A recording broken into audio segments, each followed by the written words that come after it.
সরকারিভাবে ব্রুনাই যেতে যাচ্ছেন ছেলেরা, তারা কিভাবে আবেদন করবেন এবং কি কি ডকুমেন্টস আপনার লাগবে এবং কত টাকা কিন্তু লাগতেছে এবং আগামী যে সার্কুলারটা আছে সেগুলাতে আপনি যেতে পারবেন কিনা।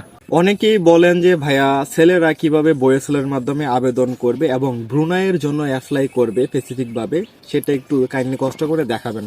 সো আজকের এই ভিডিওতে আমি দেখাবো কিভাবে আপনি ব্রুনাইয়ে সরকারিভাবে কোনো প্রকার টাকা ছাড়া কিভাবে আবেদন করবেন এবং কত টাকা লাগবে সেটা কিন্তু তারা যে সার্কুলারের মধ্যে যে উল্লেখ করছে সেগুলো কিন্তু দেখাবো এবং কি কি পদে আপনি যেতে পারবেন ব্রুনাইয়ে, এক এ টু জেড আপনার কি কি ডকুমেন্টস থাকতে হবে সবটা কিন্তু এই ভিডিওর ভিতরে কিন্তু আমি দেখাই দেবো। যদি একটু স্কিপ করেন তাহলে কিন্তু আপনি মানে পরবর্তীতে প্রবলেমে থাকবে যে আপনার কোন ডকুমেন্টসটা না আপনার মিস হয়েছে। সো এখানে আমি ফার্স্ট থেকে লাস্ট পর্যন্ত দেখাবো আপনি কিভাবে কি কি ডকুমেন্টস আপনার লাগবে এবং হচ্ছে যে আপনি কিভাবে আবেদন করবেন, কিভাবে ফ্রিতে আপনি দেশের বাইরে যাবেন, এই পুরো প্রসেসিংটা আমি হচ্ছে এই ভিডিওর মাধ্যমে দেখাবো। সো প্রথমত হচ্ছে যে আপনি সরাসরি চলে যাবেন হচ্ছে মোবাইলের স্ক্রিনে। তো স্ক্রিনে যদি আমি যাই, যে কোনো একটা ব্রাউজার ওপেন করবেন এবং সেখানে লিখবেন হচ্ছে বয়েসেল। বয়েসেল লেখার পর হচ্ছে ফার্স্ট যে ওয়েবসাইটটা সেটাতেই কিন্তু চলে যাবেন এবং দেখবেন লেখা আছে boeselgovernment.bd। ঠিক আছে, তো এখানে আইসা প্রথমত আপনারা রেজিস্ট্রেশন করবেন। রেজিস্ট্রেশন করতে আপনাদের কিছু লাগবে না, শুধুমাত্র আপনার মোবাইল ফোন নাম্বারটা দিবেন এবং একটা পাসওয়ার্ড দিলে অটোমেটিক কিন্তু মানে অ্যাকাউন্টটা হয়ে যাবে। তাই অ্যাকাউন্টটা দেখায় আমি আর ভিডিওটা লম্বা করতেছি না, সরাসরি আমি লগ ইন করতেছি। তো এটা হচ্ছে আমার অ্যাকাউন্ট, এটা আমার অ্যাকাউন্ট না, অন্য একটা একজনের অ্যাকাউন্ট। সো ওই ভাই আমাকে দিছিল, যার কারণে হচ্ছে যে আমি এটা আপনাদেরকে শেয়ার করতেছি। তো প্রথমত হচ্ছে যে আপনাদের এখানে 4টা ধাপ পূরণ করা লাগবে। প্রথম ধাপে হচ্ছে যে আপনার পার্সোনাল ইনফরমেশন দেওয়া লাগবে। তো পার্সোনাল ইনফরমেশনে আপনাদের কি কি ডকুমেন্টস লাগবে সেটা একটু প্রথমত জেনে নেন ভালোভাবে। পার্সোনাল ইনফরমেশনে লাগবে আপনার ফুল নেম, অবশ্যই আপনার এনআইডি কার্ড এবং হচ্ছে পাসপোর্ট অনুযায়ী। তারপর হচ্ছে যে আপনার এনআইডি কার্ডের ফোন, মানে এনআইডি কার্ডের যে নাম্বারটা থাকে সেই নাম্বারটা দিবেন যে গায়ে। তো এনআইডি কার্ড লাগবে এবং আপনার ব্লাড গ্রুপ কি সেটা লাগবে এবং হচ্ছে যে আপনার আপনি বিবাহিত নাকি অবিবাহিত সেটা দিবেন। তারপর আপনার আপনি মুসলিম নাকি হিন্দু সেটা দিবেন। তারপর হচ্ছে যে আপনি ছেলে নাকি মেয়ে সেটা দিবেন এবং হচ্ছে যে ন্যাশনালিটি আপনি কোন দেশের নাগরিক, সাধারণত বাংলাদেশের, তো বাংলাদেশ দিবেন এবং ডেট অফ বার্থডেটা দিবেন। দেওয়ার পরে হচ্ছে যে আপনার সেকেন্ড টাইম, এটা ফার্স্ট ফার্স্ট যেটা ডকুমেন্টস দেওয়া লাগবে সেটা আপনি দিলেন। তো দেওয়ার পর হচ্ছে যে আপনি সেকেন্ড স্টেপে চলে যাবেন। তো সেকেন্ড স্টেপে যদি যান তাহলে দেখবেন যে আপনার এই যে আমি সবগুলো দিলাম, দেওয়ার পর হচ্ছে যে আমি সেকেন্ড টাইপে গেলাম, সেভ অ্যান্ড কন্টিনিউ করবেন। তো সেভ অ্যান্ড কন্টিনিউ করলে সেকেন্ড কি দেওয়া লাগবে সেটা কিন্তু চলে আসবে। এখানে আসছে পাসপোর্ট ডিটেলস দিবেন, মানে প্রথম পার্টটা আমরা শেষ করছি, সেকেন্ড পার্টে হচ্ছে যে ফার্স্ট টাইমই হচ্ছে আপনার পাসপোর্টের ডিটেলসটা চাইছে। তো পাসপোর্টের ডিটেলস দিবেন, পাসপোর্ট নাম্বারটা দিবেন।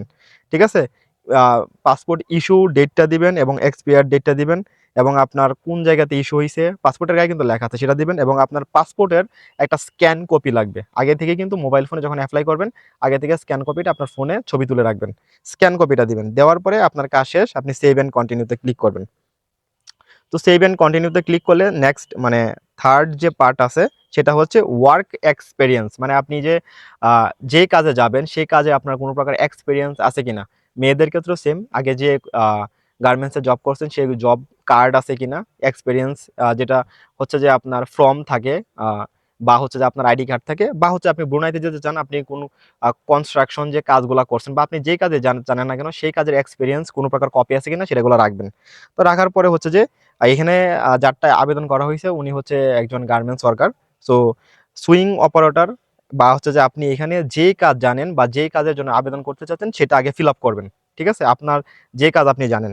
তো এবং হচ্ছে যে আপনার টোটাল এক্সপেরিয়েন্স, মানে আপনার কত বছরের এক্সপেরিয়েন্স আছে সেটা দিবেন এবং হচ্ছে যে আপনি কোন কোম্পানিতে জব করছেন সে জবের সে কোম্পানিটার নাম দিবেন এবং কত বছর থেকে কত বছর পর্যন্ত চাকরি করছেন সেটার ডেটটা বসাবেন এবং যদি স্টিল নাও এখনো পর্যন্ত কাজ করে থাকেন তাহলে সেটা টিক মার্ক করে দিবেন এবং কোন জায়গাতে আপনার যে অফিসটা কোন জায়গাতে, ঢাকা হতে পারে, গাজীপুর হতে পারে, বিভিন্ন জায়গায় হতে পারে বাংলাদেশের, সেই জায়গাটার নাম দিবেন এবং হচ্ছে যে স্যালারি কত হয়ে থাকে, মানে কত টাকা স্যালারিতে আপনি চাকরি করতেন সেই স্যালারিটা এখানে বসাবেন।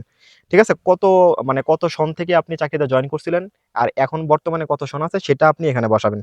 বসানোর পরে হচ্ছে যে আহ আপনি এখানকার যে আপনার যে ডকুমেন্টস গুলো আছে, ধরেন যে আপনার আইডি কার্ড আছে, আমরা বিভিন্ন কোম্পানিতে যখন জব করি তখন কিন্তু তার একটা আইডি কার্ড থাকে, এই আইডি কার্ডের একটা স্ক্যান কপি রাখবেন এবং এখানে যে বক্সটা দেখতে পাচ্ছেন যে প্লাস বক্সটা, এই বক্সে ক্লিক করে আপনি আপনার ডকুমেন্টসটা এখানে সাবমিট করবেন। সাবমিট করার পরে হচ্ছে যে আপনারা সেভ এন্ড কন্টিনিউতে ক্লিক করবেন। তো সেভ এন্ড কন্টিনিউতে ক্লিক করলে কিন্তু উপরে সাকসেস লেখা দেখাবে এবং হচ্ছে যে মানে আমরা একবারে শেষ পার্ট যেখানে হচ্ছে ফ্যামিলি ডিটেলসগুলো আপনাকে দেওয়া লাগবে। তো ফ্যামিলি ডিটেলস বলতে আপনি প্রথমত হচ্ছে যে আপনার বাবার এনআইডি কার্ডের যে নাম্বারটা আছে সেই নাম্বারটা এখানে দিবেন এবং হচ্ছে যে একটা ফোন নাম্বার দিবেন। ঠিক আছে? এরপরে আপনার মায়ের এনআইডি কার্ডের নাম্বারটা দিবেন, তার একটা ফোন নাম্বার দিবেন এবং হচ্ছে যদি আপনার ওয়াইফ থাকে বা বোন থাকে সেই ক্ষেত্রে হচ্ছে যে রিলেশনশিপটা দিবেন এবং হচ্ছে যে তার নামটা দিবেন, তার ফোন নাম্বারটা দিবেন। ঠিক আছে? তারপরে যদি আপনি আদার যদি আরো কারো যদি নাম্বার এড করতে চান তাহলে এই নাম্বারগুলো দিবেন, সম্পর্ক কি হয় এগুলো দিবেন। এইগুলা মূলত কেন দেওয়া লাগে? কারণ BSNL অফিস থেকে যখন আপনাকে কল করবে, যদি কোনো কারণে আপনার ফোন বন্ধ থাকে তাহলে আপনার আব্বা অথবা আপনার আম্মা বা আপনার ওয়াইফ বা আপনার বোন তাদের নাম্বারগুলোতে কিন্তু তারা মানে কল দিবে আরকি। আপনাকে জানানোর জন্য যে আপনি সিলেকশন হইছেন কিনা। যার কারণে মূলত হচ্ছে যে এই কন্ট্রাক্ট নাম্বারগুলা প্রয়োজন পড়ে। তো এইগুলো অবশ্যই ইম্পোর্টেন্ট, এগুলো দিবেন। দেওয়ার পর আপনার সেভ এন্ড কন্টিনিউ তে ক্লিক করবেন। সেভ এন্ড কন্টিনিউতে ক্লিক করার পরে কিন্তু সাকসেস দেখায় কিন্তু আপনার মানে পুরা প্রোফাইলটা কিন্তু এখানে চলে আসবে। তারপরে একবার দেখে নিবেন যে কোনো জায়গায় ভুল আছে কিনা। একটু মানে রিভিশন দিয়ে নিবেন যে কোনো জায়গায় ভুল আছে কিনা, কোনো আ ভুল করছেন কিনা এগুলা দেখে তারপর হচ্ছে যে এবার যাবেন হচ্ছে আপনি আপনার সার্কুলার দেখবেন। তো সার্কুলার দেখার জন্য প্রথমেই দেখবেন যে আপনার নাম লেখা আছে এবং উপরে লেখা আছে অ্যাবাউট BSNL, তার পাশে লেখা আছে স্টার্ট অ্যাপ্লাইং। স্টার্ট অ্যাপ্লাইং এ ক্লিক করবেন। যেহেতু আমরা ছেলেদের ব্রুনাই নিয়ে কিভাবে কাজ করবেন সেটা দেখাবো। যার কারণে প্রথমেই কিন্তু দেখবেন যে আপনার জর্ডানের প্রোডাকশন সুপারভাইজার পদে তারা লোক নিবে। এগুলো কিন্তু সবকটা সার্কুলার। এখানে যা দেখতে পাচ্ছেন সব হচ্ছে সার্কুলার। সো আমরা শুধুমাত্র ব্রুনাই দেখাবো আজকে। সো আমরা এখানে যে সবকটা আছে জর্ডানের এবং আজকে লাস্ট ডেট 12 তারিখ, আজকে 5টা পর্যন্ত লাস্ট ডেট জর্ডানের গুলা। তো ব্রুনাই যেগুলো প্রথমে যেটা দেখতে পাচ্ছি সেটা হচ্ছে ব্রুনাই কোম্পানিতে নিবে। তারা হচ্ছে যে H J H Liana enterprise একটা কোম্পানি, এই কোম্পানিতে নিবে। তো যেহেতু নিবে তাই সেহেতু হচ্ছে আমরা এটা লাস্ট ডেট হচ্ছে আগামীকাল মানে 13/2024 13 তারিখ, মানে এপ্রিল মাসের 13 তারিখ, মানে আগামীকাল পর্যন্ত এটার ডেট আছে। তো এটা ডিটেলসটাকে দেখবো আমরা। যদি পছন্দ না হয় তাহলে আমরা এখানে অ্যাপ্লাই করব না। তো এখানে দেখেন সুন্দরভাবে কিন্তু লেখা আছে, কোম্পানির নাম দেওয়া আছে এবং পদের নামও কিন্তু দেওয়া আছে। ঠিক আছে? পদের নাম হচ্ছে কনস্ট্রাকশন ওয়ার্কার, মানে নির্মাণ কর্মী এবং হচ্ছে গাছ কাটার, নির্মাণ কর্মী, সুপারভাইজার, প্রিন্টার, তারপরে হচ্ছে নির্মাণ শ্রমিক। বিশেষ করে বেশিরভাগই হচ্ছে যে কনস্ট্রাকশন ওয়ার্কার পদে নিবে এবং ফোরম্যান এবং হচ্ছে শ্রমিক। তো এখানে কনস্ট্রাকশন নির্মাণ কর্মী পদে নিবে হচ্ছে আপনার 11 জন লোক নিবে। দৈনিক হচ্ছে যে $12 করে, মানে ঘন্টা হিসেবে টাকা দিবে $12 করে এবং বয়স হওয়া লাগবে 25 থেকে 45 পর্যন্ত। পড়াশোনার যোগ্যতা লাগবে উচ্চ মাধ্যমিক। অনেকে আছেন যে ভাই আমি তো পড়াশোনা জানি না বা পঞ্চম শ্রেণী পর্যন্ত পড়ছি। তাদের জন্য যে কাজটা অবশ্যই আপনারা আগে সার্কুলার দেখে নেবেন। তাদের জন্য কাজ আছে হচ্ছে আপনার গ্রাস কাটার 14 জন নিবে এবং হচ্ছে নির্মাণ কর্মী আছে 6 জন নিবে। দৈনিক হচ্ছে $20 স্যালারি হবে। 20 বছর থেকে 41 বছর পর্যন্ত আপনি আবেদন করতে পারবেন। আপনার পড়াশোনা প্রাথমিক পর্যন্ত থাকলেই হবে। এবং যাদের পড়াশোনা নাই তারা হচ্ছে যে আপনার নির্মাণ কর্মী, ফোরম্যান, শ্রমিক এই কাজগুলোতে যেতে পারবেন। ঠিক আছে? স্যালারি কিন্তু মাশাআল্লাহ অনেক ভালো হয়ে থাকে। তো বিশেষ বিশেষ করে হচ্ছে যে যারা সুপারভাইজার, তাদের সুপারভাইজার নিবে একজন এবং তার স্যালারি হবে হচ্ছে মাসিক $900। 20 বছর থেকে 38 বছরের ভিতরে হতে হবে। এখানে শুধুমাত্র যোগ্যতা দরকার, পড়াশোনার প্রয়োজন নেই। ঠিক আছে? তো ফোরম্যানেরও স্যালারি হবে $700 এবং 20 বছর থেকে 38 বছর হতে হবে এবং হচ্ছে শ্রমিক যারা আছে তাদের হচ্ছে $20 প্রতি ঘন্টা এবং 20 বছর থেকে 38 এর ভিতরে থাকতে হবে, পড়াশোনার প্রয়োজন নাই। এবং অভিজ্ঞতা হচ্ছে যে বর্ণিত পদের প্রার্থীদের সংশ্লিষ্ট কাজের ন্যূনতম 2 থেকে 3 বছরের বাস্তব অভিজ্ঞতা থাকতে হবে। এখানে সবথেকে বেশি ইম্পর্টেন্ট যেটা সেটা হচ্ছে আপনার কাজের বাস্তব অভিজ্ঞতা। এটা থাকা লাগবে। ঠিক আছে? তারপর হচ্ছে যে আপনি এখন আগে দেখেন যে কি সুযোগ সুবিধা তারা আপনাকে দিবে। চাকরির শর্ত হচ্ছে 2 বছর, 2 বছরের কন্ট্রাক্ট থাকবে, নবায়নযোগ্য 8 ঘন্টা ডিউটি হবে। 8 ঘন্টার পরে যদি ডিউটি হয় ওভারটাইম পাবেন 100%। ঠিক আছে? এবং থাকা কোম্পানি বহন করবে, খাওয়া কর্মীকে বহন করতে হবে। খাওয়াটা কিন্তু আপনার নিজের বহন করা লাগবে এবং বিমান ভাড়া নিয়োগকর্তা বহন করবে। যে নিয়োগ দিছে আপনার কিন্তু না, কোম্পানি বহন করবে। এবং মেডিকেল, বীমা, ছুটি, অন্যান্য সুযোগ সুবিধা ব্রুনাইয়ের শ্রম আইন অনুযায়ী প্রযোজ্য হবে। এখন এখানে আমি আপনাকে একটা সুন্দর জিনিস দেখাই। এখানে কিন্তু তারা লিখে দিছে অন্যান্য যে শর্তাবলী, একদম ভালোভাবে মনোযোগ সহকারে পড়বেন। আগ্রহী প্রার্থীদের পাসপোর্ট নাম্বার, শিক্ষাগত যোগ্যতা, অভিজ্ঞতা ও অন্যান্য তথ্যাদি BSNL এর নির্ধারিত অনলাইনে আবেদন লিঙ্কে আগামী 13/4/2026 তারিখের মধ্যে দাখিল করার জন্য অনুরোধ করা হলো। মানে এই লিঙ্কে আপনাকে আবেদন করা লাগবে। এছাড়া আর কোনো লিঙ্ক নাই বা আর কোনো অফিস নাই সরাসরি গিয়ে যে আপনি BSNL আবেদন করবেন এরকম কোনো সিস্টেম নাই। আমি বারবার বলতেছি BSNL এর এজেন্ট বা সাব এজেন্ট কেউ নাই। যদি আপনি প্রথমেই যদি আপনি দেখেন তাহলে দেখবেন যে উপরে সুন্দরভাবে লেখা আছে যে BSNL এর কোনো প্রকার এজেন্ট বা সাব এজেন্ট কিন্তু নাই। আপনারা কারো কাছে গিয়ে প্রতারিত হবেন না। এবং হচ্ছে যে এখানে দেখবেন তারপরে যে লেখা আছে, এটাতে আপনি যে আবেদন করবেন আপনার কত টাকা, একবার সার্ভিস চার্জ দেখবেন নিচে লেখা আছে, সুন্দরভাবে লেখা আছে, নিয়োগকর্তা কর্তৃক চূড়ান্ত নির্বাচিত প্রার্থীদের, মানে আপনি যখন নির্বাচিত হবেন, স্বাস্থ্য পরীক্ষা উত্তীর্ণদের বয়েসেলের নির্ধারিত সার্ভিস চার্জ, ব্যাট, এআইটি, বীমা, ওয়েজ অনার্স ও ওয়েলফেয়ার ফি, রেজিস্ট্রেশন ফি ও আনুষঙ্গিক ব্যয় বাবদ দক্ষদের ক্ষেত্রে 65,350 টাকা, না সরি 56,350 টাকা আপনার হচ্ছে যে এই টাকাটা আপনার খরচ হবে। ও অর্ধ আদা দক্ষদের ক্ষেত্রে, এবং যারা হচ্ছে যে কাজ জানেন বা হচ্ছে দক্ষ আছেন সেক্ষেত্রে আপনাদের হবে 44,850 টাকা। ঠিক আছে, এই টাকাটা হচ্ছে যে পে অর্ডার করা লাগবে ব্যাংকের মাধ্যমে, আপনি পে অর্ডার করবেন বয়েসেল অফিসে। যদি আপনি কখন করবেন, আপনি কোম্পানিতে টিকছেন সব কিছু ওকে, তখন কিন্তু আপনি পে অর্ডার করবেন। ঠিক আছে, আপনার ব্যাংক থেকে পে অর্ডার করবেন তাদের সাথে বা তাদের অ্যাকাউন্টে। এছাড়া আপনার কোনো টাকা আপনার দেওয়া লাগবে না। এখন কথা থাকতে পারে, ভাই আপনি তো বলছেন ফ্রিতে, এই খরচটা কিন্তু কেন নিবে তারা না সুন্দরভাবে লিখে দিছে যে আপনার কি কি বাবদ তারা নিয়ে থাকবে, আপনাকে এটা জানাই দিছে আগে। এখন যদি আপনার যদি মনে হয় যে না আমি এই টাকাটা যাবো না, তাহলে আপনি এখান থেকেই ক্যান্সেল হয়ে যাবেন। কিন্তু এমনটা তো না যে ওইখানে গেলেন, সবকিছু টিকলেন, তারপরে তারা আপনার কাছে টাকা চাইতেছে, তাহলে কিন্তু আপনি প্রতারিত হতেন।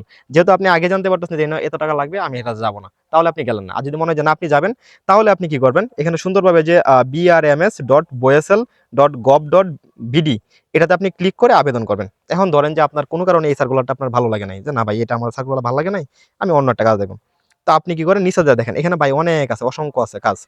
ঠিক আছে, তো এখানে যেন একটা আছে কনস্ট্রাকশন ওয়ার্কার, এবং এটা কোম্পানিটা ভালো ব্রুনাইয়ে, তো এটাতে আমি ডিটেলসটা দেখবো। সেম ভাবে আপনি ডিটেলসে ঢুকবেন, আপনার যেটা মন চায় আপনি সেটা দেখবেন। তো এখানে যে দেখেন সেম কিন্তু 11 জন লাগবে, এবং হচ্ছে যে কি কি লোক নিবে সবগুলো কিন্তু দেওয়া আছে, সেম সেম সবকিছুই সেম দেখা যাইতেছে।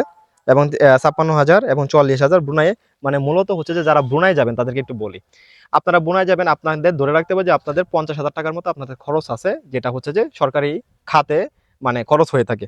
এখন ধরেন যে আপনি যে কোনো একটা মানে টোটাল নিবে কিন্তু 62 জন লোক নিবে, কারণ আপনি এখানে আবেদন করবেন। ধরেন যে আপনি আবেদন করেন, এই এই যে সার্কুলারটা আছে এটার ভিতর থেকে আপনি সরাসরি আবেদন করতে পারেন, বা যদি আপনি চান যে বাইরে থেকে আবেদন করবেন, তাহলে নিচে লেখা আছে অ্যাপ্লাইয়ে চাপ দিবেন। তো অ্যাপ্লাইয়ে চাপ দেওয়ার পরে হচ্ছে যে আপনার যে কোম্পানির নাম হবে, কোম্পানির নামটা কিন্তু উপরে দেওয়া আছে পোস্ট। ঠিক আছে, এবং আপনার নাম, আপনার এনআইডি কার্ড, এবং হচ্ছে যে আপনার ব্লাড গ্রুপ, আপনি ম্যারিড না আনম্যারিড, মুসলিম না হিন্দু, ছেলে না মেয়ে, বাংলাদেশ, এবং আপনার ইমেল অ্যাড্রেসটা বসায় দিবেন, অবশ্যই ইমেল অ্যাড্রেস বসাবেন। তারপর আপনার সকল ডকুমেন্টসগুলো ভালো করে দেখবেন যে ঠিকঠাক আছে কিনা, ছবি টবি সব ঠিক আছে কিনা। ঠিক থাকার পরে আপনি যখন কনফার্ম হবেন, তখন হচ্ছে যে আপনি নিচে গিয়ে দেখবেন যে লেখা আছে সাবমিট। তো সাবমিটে একটা ক্লিক করবেন। তো সাবমিটে ক্লিক করার পরে যেটা হবে সেটা হচ্ছে যে আপনাকে না এখানে আবেদন করতে 110 টাকা খরচ হবে। আপনাকে এখানে আবেদন করতে 110 টাকা খরচ হবে। তো এই খরচটা আপনি যদি চান যে আপনি বিকাশে দিবেন, রকেটে দিবেন, বা যেভাবে মন চায় আপনি সেভাবে দিবেন, সেই জায়গাটা আপনি ক্লিক করবেন। ধরুন আমি বিকাশে দিব, তারপর হচ্ছে বাই কন্টিনিউ করলাম, 110 টাকা আমার কাছে কেটে নিবে। তো এখানে আমি ক্লিক করার পরে হচ্ছে যে এখানে আমার ফোন নাম্বারটা যাবে, এখানে ফোন নাম্বারটা দিয়ে কনফার্মে চাপ দিলেই আমার টাকাটা অ্যাকাউন্ট থেকে কেটে নিবে, অটোমেটিক কিন্তু তারা আবেদন হয়ে যাবে।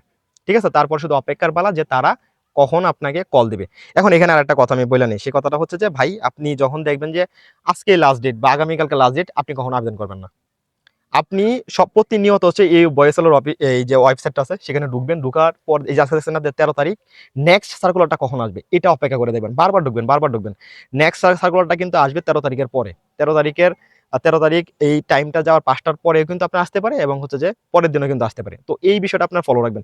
যখনই দেখবেন যে একটা নতুন সার্কুলার আসছে, তখনই আবেদন করে ফেলবেন। কারণ কেন আবেদন করে ফেলবেন, কারণ সারা বাংলাদেশ থেকে কিন্তু এখানে আবেদন জমা পড়তেছে। তো সেই সাথে কিন্তু আপনারা যদি পিছে পড়ে যায়, তারা লোক নেবে 62 জন। এখন ধরেন যে 5,000 লোক আবেদন করছে, এখন আপনার লোক নেবে 62 জন, তার মধ্যে তো আপনি যেতে পারবেন না। সো আবার যদি চিন্তা করেন যে এখানে তো 110 টাকা আমার আবেদন করা লাগবে, তাতে আমার একটা লস হয়ে যাবে, তাহলে আমি মনে করি যে আপনার এখানে আবেদন করার দরকার নেই। 2বার 3বার 4বার 5বার দেওয়ার পরে যদি আপনি একবার যদি ইন্টারভিউ পান, তাহলে কিন্তু আলহামদুলিল্লাহ চলে যেতে পারবেন। তাহলে কিন্তু আপনার এই যে লক্ষ লক্ষ টাকা খরচ করে এজেন্টের মাধ্যমে বা এজেন্সির মাধ্যমে কিন্তু আপনার যাওয়া লাগতেছে না। আর আপনি যদি এজেন্সির মাধ্যমে লক্ষ লক্ষ টাকা খরচ করে যান, তারপরে কিন্তু আপনি নিশ্চিত না যে আপনি ভালো থাকবেন নাকি খারাপ থাকবেন, স্যালারি পাবেন নাকি স্যালারি পাবেন না, এক কোম্পানির কথা বলে কি অন্য কোম্পানিতে দিয়ে দিবে কিনা, অনেক বিভিন্ন হ্যাসেল বা ঝামেলা থাকে। তারপরেও থাকে যে আপনি চাকরি করতে পারবেন কিনা। সো আমার রিকোয়ারমেন্ট থাকবে যে আপনারা যখনই মানে সার্কুলারটা ছাড়বে, তখনই হচ্ছে যে আপনারা আবেদন করবেন। অন্যতা যদি দেখেন যে 2 দিন 1 দিন পার হয়ে গেছে, আপনারা আবেদন করেন না, তাহলে কিন্তু মানে চান্স কম থাকে আর কি। এবং হচ্ছে যে ম্যাক্সিমাম ক্ষেত্রে হচ্ছে যারা সুপারভাইজার বা দক্ষ কর্মী, এগুলো একটু ফিল আপ হইতে অনেক টাইম লাগে, কিন্তু এই যে কনস্ট্রাকশন ওয়ার্কার, শ্রমিক, এগুলো কিন্তু খুব দ্রুত কিন্তু ফিল আপ হয়ে যায়। তো এই বিষয়টা মাথায় রাখবেন। তো এই ছিল হচ্ছে যে আজকের এই কিভাবে আপনি আবেদন করবেন BOSL এর মাধ্যমে ব্রুনাইয়ের জন্য। এবং যারা জানতে চান যে ভাই আমি আরও প্রশ্ন আছে কিভাবে জানতে চাই BOSL নিয়ে, তাহলে কমেন্ট বক্সে কমেন্ট করবেন এবং হচ্ছে যে আমি আপনাদেরকে জানাই দিব। সবাই ভালো থাকবেন, ধন্যবাদ।